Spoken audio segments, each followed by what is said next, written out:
Oh, the joy and the pain.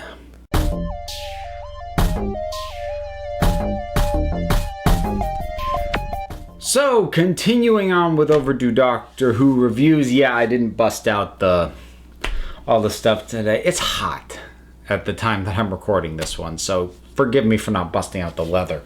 In any case, today I'm going to take a look at Doctor Who's first two-parter of the modern era, which was Aliens of London and World War III. So it is the Slitheen storyline.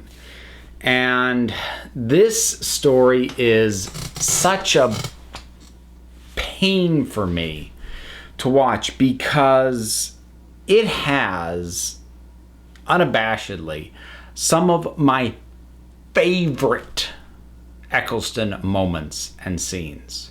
He is so on here. He's got fantastic delivery on some great lines. I love that every step of the way early on when this thing crashes, he's just standing there with this huge grin on his face like, ooh, let's go check it out. And I love his excitement, but I love how he gets darker and more serious. And again, we're seeing the impacts of the damage that he's carrying just in these quiet moments where he's just looking at the phone as Jackie's saying, hey, can you promise me my daughter will never get hurt? And he doesn't answer because he can't.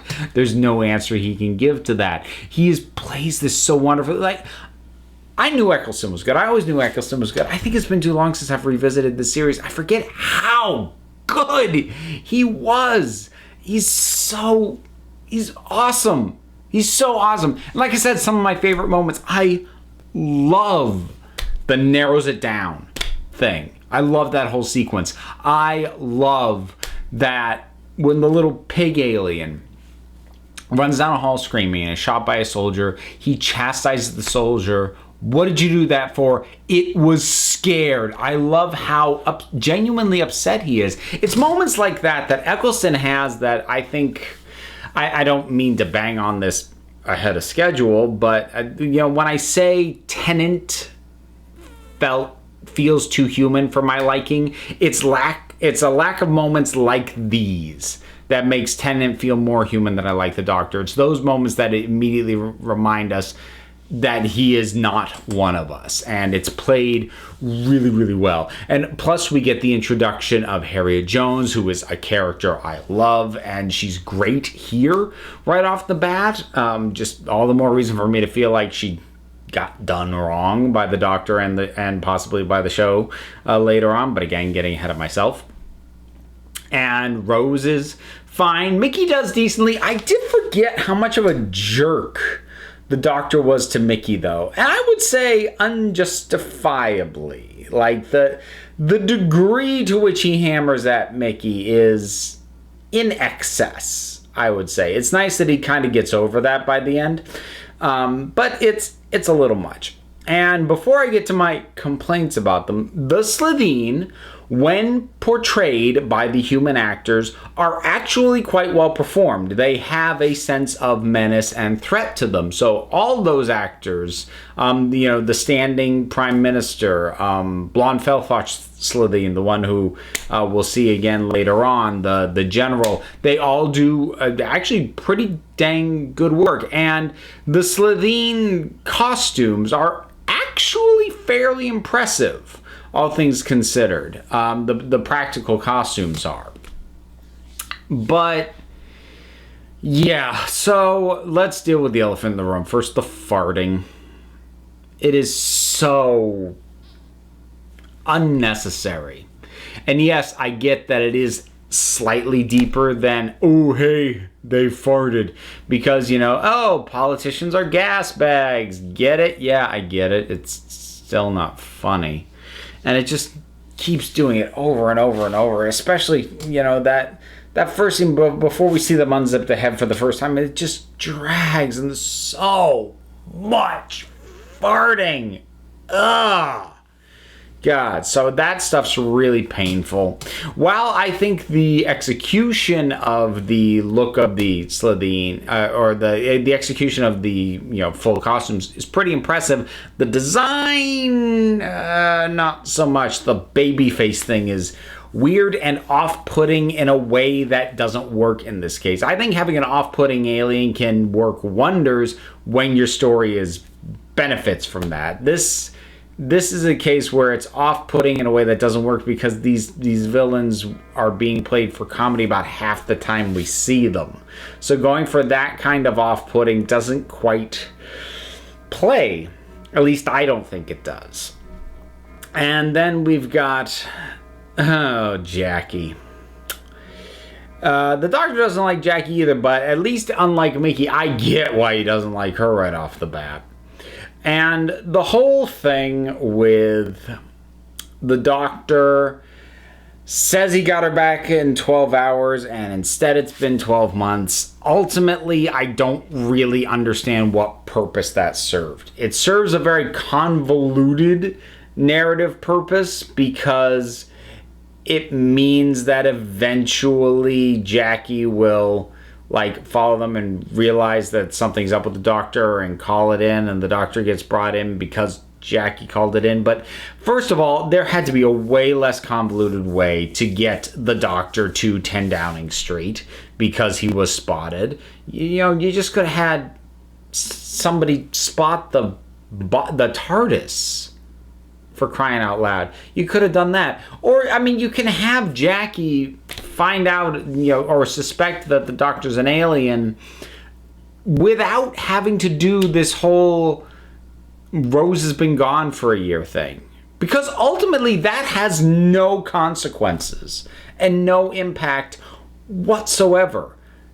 It doesn't even establish that the Doctor isn't as good at piloting the TARDIS as he probably should be. We actually established that last episode because he tried to land in 1760 and landed in 1769, or was it 1860, or whatever. He was off by 9 years when he landed in the Unquiet Dead.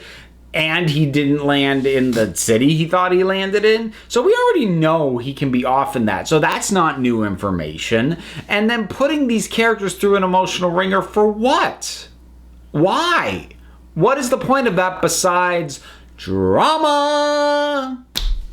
And I don't like that kind of forced familial drama. It's one of the staples of Davies' era that I really don't care for. And this is one of the more egregious and needless and crowbarred in examples of that happening. So I don't really care for much of that. There's a lot of things that I can nitpick at it as well.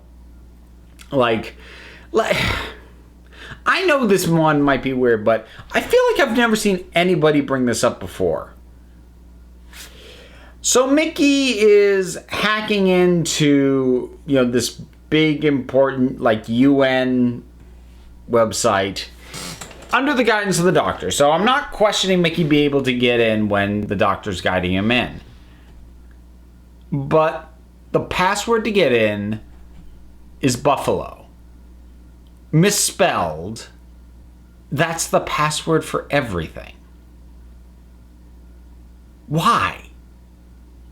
I've spent a long time trying to figure out, is that a callback that I don't get? Because even if it is, that's dumb.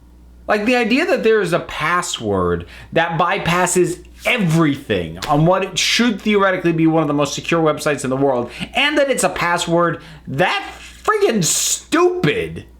What is that? That's really stupid. That's really dumb. And there's other things like that, across the episode, just little tiny things that just don't make any freaking sense.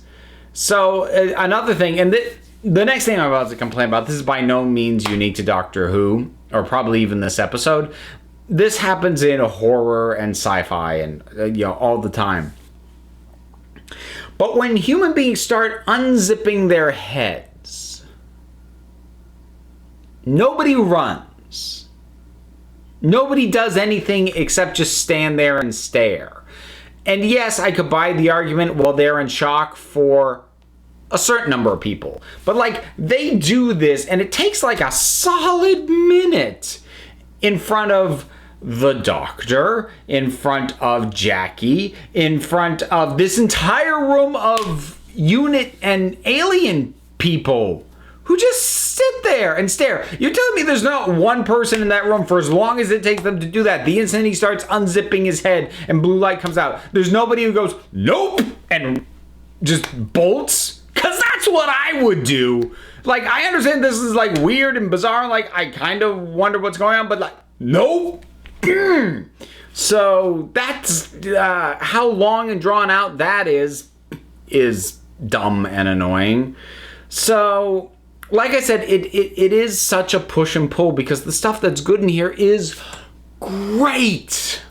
The Doctor is great. Harriet Jones is great. Rose is fine. She's not bad. She's just not particularly remarkable in this one. But there's so many good moments and good instances, especially for the Doctor. And then there's the farting and the stupid plotting and these weird little things that's just lazy writing, and I don't get it. It's just such an unbalanced blend of elements. You know, nothing comes together smoothly. What's good stands on its own as great, and what is bad stands on its own as a complete and utter slog. So those are my thoughts on this first two-parter. What do you think about it? Whatever your thoughts are, drop something down in the comments. Let's talk about it. There's a whole bunch of stuff to do. There are buttons and also links down there, including to my Patreon. Yeah, maybe. It's a thought. They're down there if you want to check them out. There's other links that take you other places. Click on some of them. Could be fun. So, that's going to wrap up this one, folks. Remember, you are the council. I just run the meetings. And until next time, this council is adjourned.